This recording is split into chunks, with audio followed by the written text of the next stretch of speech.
Bonjour. Alors, tac, le direct a commencé. Petite notification et j'attends que les gens arrivent.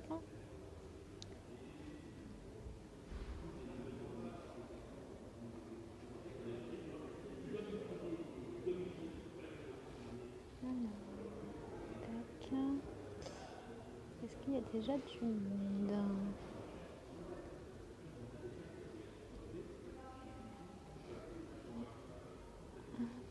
Alors, salut Marine, salut Carole. Alors Marine, j'ai fait un truc, je sais pas ce que j'ai fait. J'ai appuyé sur un bouton ajouter, inviter cette personne à l'écran.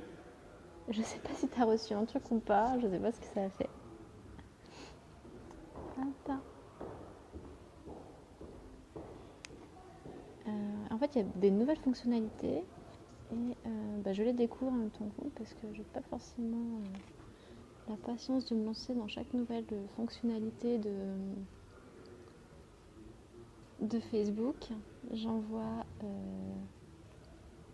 les invitations. Hop. Donc, en tout cas, je suis contente de vous voir au Facebook Live. Au Facebook Live, les filles, comment ça va? Comment allez-vous aujourd'hui? Plutôt dans une bonne dynamique, fatiguée. Je vois que souvent, et moi aussi, je suis aussi un peu dans une phase fatiguée. Donc j'espère qu'on arrivera à se reposer. Alors, j'envoie encore la dernière notification et je démarre. Ça vous va les filles? Et puis voilà, pour les personnes qui arriveront en cours, ce sera replay. Bon. Alors j'attends encore juste quelques secondes histoire que les gens arrivent. C'est un peu ça le travers des Facebook Live, c'est que faut attendre que les gens arrivent. Bon après j'étais pas forcément moi supra à l'heure non plus. Hein.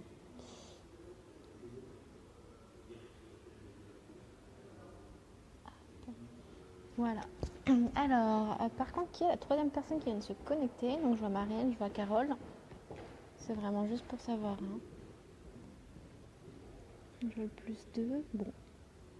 Bon allez, je démarre. Alors j'ai beaucoup potassé pour ce Facebook Live parce que moi je pensais également me dire la stratégie, voilà, je sais exactement ce que c'est, comment ça marche et tout. Et c'est vrai, je sais ce que c'est, je sais comment ça marche, mais je me suis rendu compte, encore une fois, que j'avais une vision très grande entreprise, grand compte. Et qu'en fait, quand on est une entrepreneuse dans une micro-entreprise, une chef d'entreprise, même si l'essence, le fond est le même, c'est pas tout à fait pareil. Du coup, j'ai lu beaucoup de définitions sur Internet. Je me suis beaucoup inspirée de moi, la stratégie, ce que c'est pour moi, ce que j'en fais et tout ça. Et j'ai créé, ou j'ai plutôt rassemblé des idées pour faire ma propre définition que je vais vous donner. Alors pour moi, la stratégie d'une micro-entreprise, c'est pour la chef d'entreprise avoir une vision de ce qu'elle veut accomplir avec son entreprise. À partir de ses priorités, c'est poser ses objectifs à atteindre grâce à une liste d'actions cohérente, logique, réalisable et atteignable en fonction de ses moyens et ressources planifiés dans le temps. C'est surtout le moyen de ne pas s'éparpiller et de se poser les bonnes questions.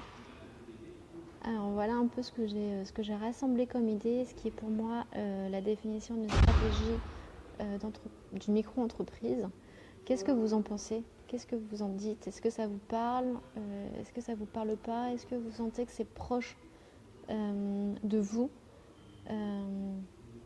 Parce qu'encore une fois, moi je pense que vraiment quand on est chef d'une micro-entreprise, le perso et le pro sont intimement liés. La barrière est vraiment très fine.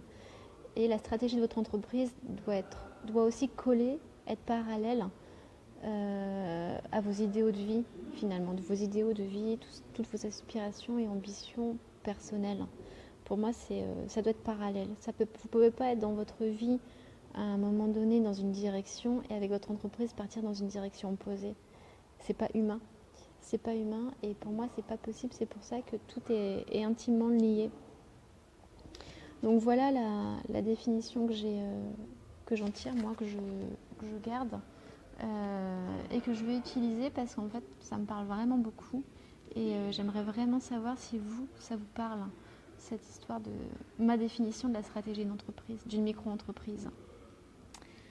Donc maintenant que je vous ai expliqué ce qu'est pour moi la stratégie d'une micro-entreprise, je vais aussi vous indiquer comment faire pour y arriver, comment faire pour l'atteindre, comment faire pour que vous ayez votre stratégie d'entreprise, qu'elle vous colle à la peau et qu'elle corresponde, qu'elle soit vraiment adaptée, qu'elle vous colle vraiment à la peau, qu'elle vous fasse vibrer. Donc pour moi, le premier point, c'est déjà, comme pour tout, c'est se connaître. Savoir quelles sont ses limites, ses contraintes, ses souhaits, ses valeurs, ses besoins. C'est vraiment savoir, c'est vraiment à partir de vous, comme pour moi tout est intimement lié entre le pro et le perso, quand on est chef d'une micro-entreprise, c'est vraiment savoir se connaître. Voilà, c'est la base de toute façon, c'est la base de l'entrepreneuriat. Quand on lit un livre sur l'entrepreneuriat, la première phrase c'est « apprends à te connaître toi-même ». Pour moi c'est lié, c'est ça. Le deuxième point, n'hésitez pas à poser vos questions en même temps. Alors je vois pas de questions se poser, je vois rien du tout, donc je sais pas si j'espère qu'il n'y a pas de bug. En tout cas, s'il y a des questions qui sont posées, j'y répondrai après le live. Si je les vois pas apparaître, si je les vois apparaître, j'y réponds. Donc pour moi, le deuxième point, pour faire sa stratégie, déterminer, poser sa stratégie, ça va être qu'est-ce que je veux accomplir avec mon entreprise. C'est vraiment répondre à cette question-là. Qu'est-ce que je veux accomplir avec mon entreprise ? Qu'est-ce que je veux apporter au monde et quelles problématiques je souhaite solutionner. Ça part vraiment de vous aussi. Il existe des façons de lancer sa boîte où on se dit voilà, j'ai vu qu'il y avait un problème, j'ai vu qu'il y avait un manque, j'ai vu qu'il y avait un besoin, du coup je vais y répondre à ce besoin. Mais pour moi, et je pense pour toutes les filles qui sont dans le groupe, on ne peut pas répondre à un besoin qui ne nous est pas propre. On ne peut pas solutionner un problème qui ne nous appartient pas. Et donc c'est pour ça que pour moi, votre stratégie d'entreprise, ça doit être vraiment des questions que vous vous posez déjà à vous-même. Qu'est-ce que je veux accomplir ? Qu'est-ce que je veux apporter au monde ? Quelles sont les problématiques que je veux solutionner ? On n'est pas encore dans le peut, on est dans le veut. Et pour moi, ça vous appartient. Il faut vraiment que ce soit des problématiques qui vous appartiennent, qui vous sont chères au cœur. Pas forcément que vous vivez, pas forcément que vous êtes en plein là-dedans, mais vraiment des choses qui sont chères à votre cœur, qui sont chères à vos yeux. Et moi, je me suis récemment rendu compte qu'en aidant les chefs d'entreprise, je voulais également aider les chefs d'entreprise à acquérir une indépendance financière. C'est pour ça que j'agis beaucoup sur le travail. Mon axe de travail, c'est le boulot et pas du développement personnel parce que pour moi, quand on a une indépendance financière, on est en quelque sorte libre et il y a un vrai équilibre dans le couple, quand on est en couple. Et c'est pour ça que moi, c'est vraiment une valeur qui m'est propre, qui m'est chère et que je défends. Et c'est une des problématiques que je veux solutionner. Donc voilà, par exemple. Troisième point, ce que je dirais pour moi pour pouvoir faire sa stratégie, c'est quels sont mes moyens et mes ressources. Alors quand je dis moyens et ressources, je ne parle pas forcément que d'euros, je ne parle pas forcément que de sous. Je parle surtout de mes moyens et mes ressources personnelles. Qu'est-ce que je peux apporter, qu'est-ce que je peux apporter à mon entreprise pour la monter, pour la lancer et pour la faire grandir et grossir. Les moyens et les ressources, c'est vraiment moi. Qu'est-ce que je peux apporter à mon niveau ? Ça peut être, je sais que je suis très bonne en communication, c'est vraiment quelque chose que je vais garder moi et que je vais développer dans mon entreprise. Et je vais monter mes offres en fonction de ça parce que je sais que je suis bonne en communication. Là, je ne parle pas de mon exemple, j'essaie de trouver des exemples. Je sais que je suis bonne en rédaction de contenu. Alors dans ce cas, c'est un axe que je vais garder dans mon entreprise, ça va faire partie de ma stratégie. Ça fait partie de vos ressources. En fait, vos ressources, quelle est votre expertise, votre spécialité et aussi votre zone de confort. Ça peut être aussi, je sais que je suis bonne en illustration, ça va me servir dans ma communication. Et après, ça peut être aussi, je sais que la compta, ça me donne des boutons. Ça va pas être une de mes ressources et c'est pas là où je vais vouloir passer mon temps, donc c'est pas forcément ce à quoi je vais m'atteler. Ou alors je vais faire en sorte, si je ne peux pas déléguer, si j'ai pas l'argent pour pouvoir déléguer, je vais faire en sorte de me débrouiller, de trouver une solution pour y passer le moins de temps possible. Donc voilà, donc il faut vraiment faire le point sur vos moyens et ressources. Et vraiment, j'insiste, les moyens et ressources ne sont pas que financières. Nous sommes des êtres riches, on est capable d'offrir beaucoup de choses au monde et il faut mettre le doigt dessus.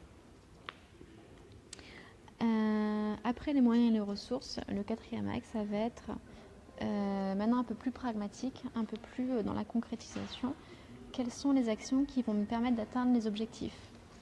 Et donc c'est avec les réponses aux 3 questions précédentes que vous allez pouvoir dresser la liste des actions et vous allez pouvoir faire le point sur si vous-même vous pouvez faire ces actions, alors s'il faudra plutôt les déléguer. Et vous pourrez également faire le point sur quand, en fonction de vos priorités, quand vous allez réaliser ces actions. Il y a des actions que vous pourrez réaliser tout de suite, parce que ça fait déjà de 1 partie de vos priorités et que vous avez tout pour pouvoir les réaliser. Et il y a des actions où vous allez savoir qu'il vous manque encore quelques éléments et que vous allez pouvoir les réaliser plus tard dans le temps, quand vous aurez mûri, quand vous aurez mieux réfléchi, ou tout simplement quand vous aurez le moyen de réaliser cette action à un instant un peu plus lointain. Donc c'est vraiment faire la liste des actions, c'est vraiment pas dire qu'est-ce que je peux faire pour atteindre mes objectifs, c'est qu'est-ce qu'il faut faire pour atteindre mes objectifs. Là on est encore dans ce qu'il faut faire. Et c'est après, une fois que vous aurez dressé la liste complète de toutes les actions à faire pour atteindre vos objectifs, que vous allez vous dire celle-là je peux la faire parce que j'en ai les capacités, les ressources, les moyens, et celle-là je ne vais pas pouvoir la faire. Et cette liste des actions, une fois que vous allez, et vous allez aussi planifier les actions dans le temps, en fonction de vos actions, toutes les actions qui seront pour vous, quand vous allez les réaliser, et les actions qui ne seront pas pour vous, quand vous allez pouvoir demander à quelqu'un de les réaliser. Parce que déléguer une action, c'est aussi, ça se fait pas comme ça. Quand on délègue quelque chose, il faut vraiment être clair sur ce qu'on veut déléguer, et il faut vraiment savoir à qui on veut le déléguer.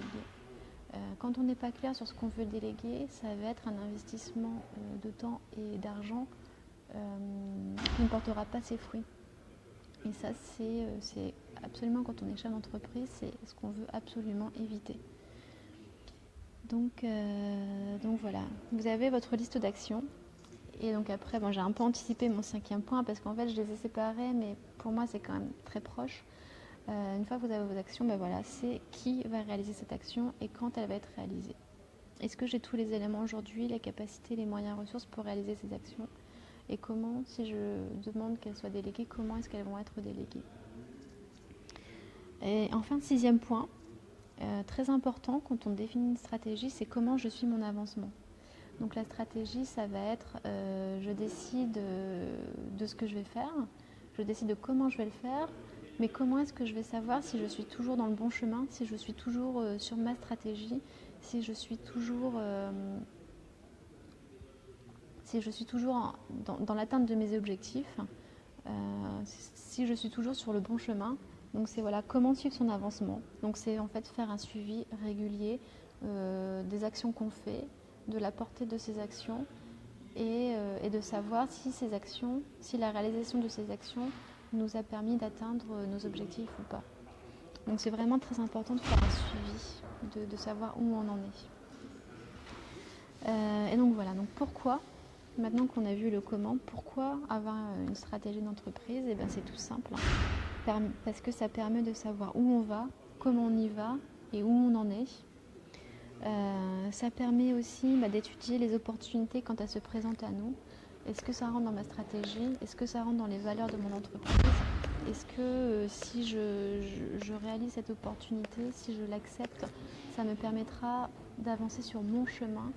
Est-ce que ça ne me permettra pas plutôt d'avancer sur le chemin de quelqu'un d'autre? Donc c'est vraiment très important. ça permet aussi d'avoir une vision claire, d'être clair sur ses idées, sur ce qu'on fait, sur là où on veut aller. Et le fait de soi-même avoir une vision claire, ça montre à votre entourage, à vos proches, à vos fournisseurs, à vos clients, que vous gérez votre entreprise, que vous la maîtrisez, que vous maîtrisez tous les aspects et que vous assumez pleinement et entièrement votre rôle de chef d'entreprise, que vous êtes vraiment la chef d'entreprise. Et donc montrer qu'on gère son entreprise, qu'on la maîtrise, ça donne aussi confiance. Ça permet aux gens de se dire, bah voilà, elle sait où elle va, j'ai confiance en elle. Même si je ne l'aurais pas fait comme ça, même si je l'aurais vu différemment, je vois qu'elle, elle maîtrise, elle est à fond dans son truc, elle est authentique, je lui fais confiance. Et enfin, avoir une stratégie, ça permet quoi ?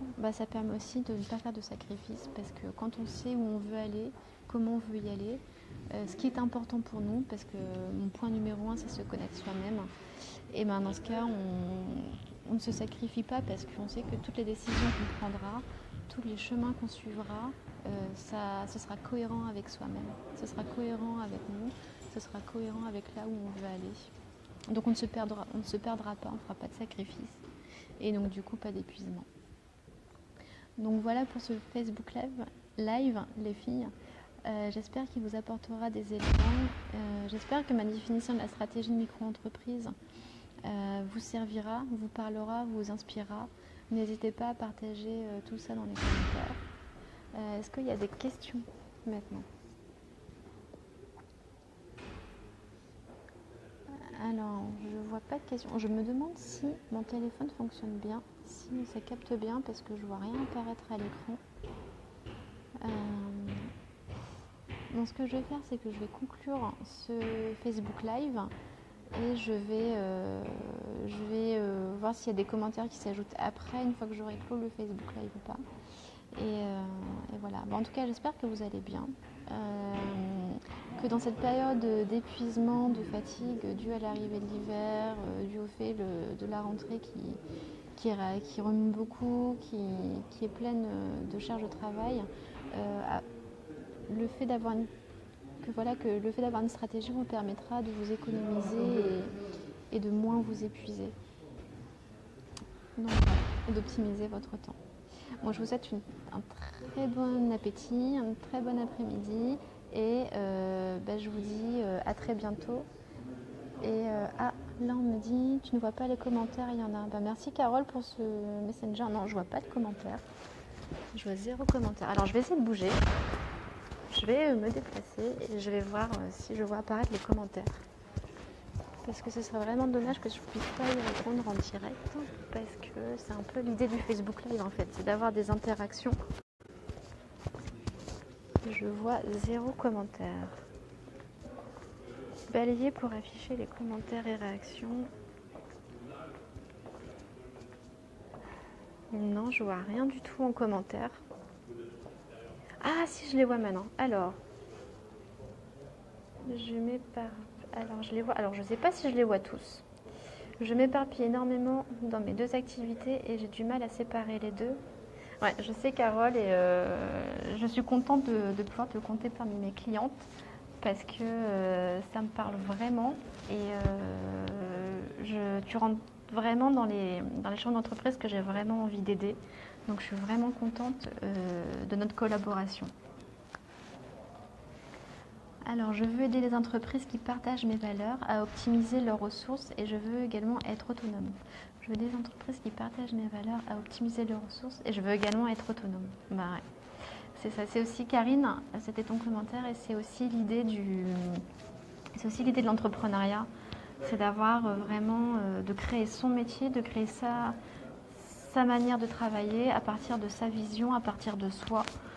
Et c'est aussi être autonome et c'est aussi pouvoir travailler de n'importe où, pouvoir vraiment répondre à des problématiques, peu importe où on est. C'est pour ça que c'est important d'être vraiment clair sur ce qu'on veut apporter au monde. Steph Lily, comment se faire connaître concrètement, à part les flyers ? Tu peux créer, ce qui marche bien, c'est créer de la relation, créer du lien avec tes clients ou clientes préférés. C'est important de créer du lien, c'est important de montrer qui tu es vraiment en fait. comment se faire connaître concrètement, c'est vraiment ça, je pensais vraiment montrer qui tu es, quelle personne tu es, quelles sont tes valeurs. Et à partir de ça, il y a des gens qui vont dire, oui, cette fille-là, tout ce qu'elle fait, ça me parle, ses valeurs me parlent. Et puis d'autres personnes qui diront, non, ces valeurs-là ne me parlent pas. Et c'est comme ça en fait que tu vas vraiment te faire connaître, c'est en te dévoilant, toujours en respectant une partie privée, pas privée, hein, une partie privée et une partie publique. Mais c'est vraiment comme ça que tu vas te faire connaître, c'est vraiment se dévoiler pour que les gens sachent qui tu es en fait, c'est très important. Est-ce que tu vois les cœurs? Non, je ne voyais 0 commentaire, donc je les découvre tout cela, donc je prends le temps de répondre. J'ai compris que j'en avais pas du coup. Alors des fois, je les ai tous vus apparaître, donc ce sera peut-être pas cohérent ce que je vous dis. Mais en tout cas, je reprendrai le temps aussi de regarder à la fin du live tous les commentaires et d'y répondre. Alors, je suis masseuse bien-être pour participer à mon échelle à l'amélioration de ce monde. Je travaille avec mon cœur et ma passion. Tout ça, il faut vraiment que ce soit ancré dans ta stratégie. Il faut vraiment que tous tes objectifs et les actions que tu vas mener soient la mise en œuvre de cet objectif-là, de travailler avec ton cœur et ta passion pour participer à ton échelle à l'amélioration du monde dans le bien-être. C'est vraiment très important d'avoir ça, de savoir ça, et ensuite de pouvoir en faire ta stratégie. Donc voilà. Je sais que Carole m'a envoyé une photo. Je prends juste le temps de regarder la photo que Carole m'a envoyée parce que je pense qu'il y a d'autres commentaires. Voilà. Donc je vois pas plus de commentaires. Je vois pas plus de commentaires, mais en tout cas, je vais vraiment prendre le temps de vous répondre directement après ce live. Je vous remercie. Est-ce que vous avez d'autres questions avant que je coupe? En tout cas, je tenais à vous remercier d'avoir participé. J'espère que ce Facebook Live vous aidera, que ce sera un outil inspirant pour vous aider au quotidien dans votre vie de chef d'entreprise. Voilà, donc là, je vois plus rien apparaître de nouveau. Bon, je vous laisse et je vous souhaite un très bon appétit et un très bon mercredi et une très bonne semaine. Au revoir les filles et merci de votre participation.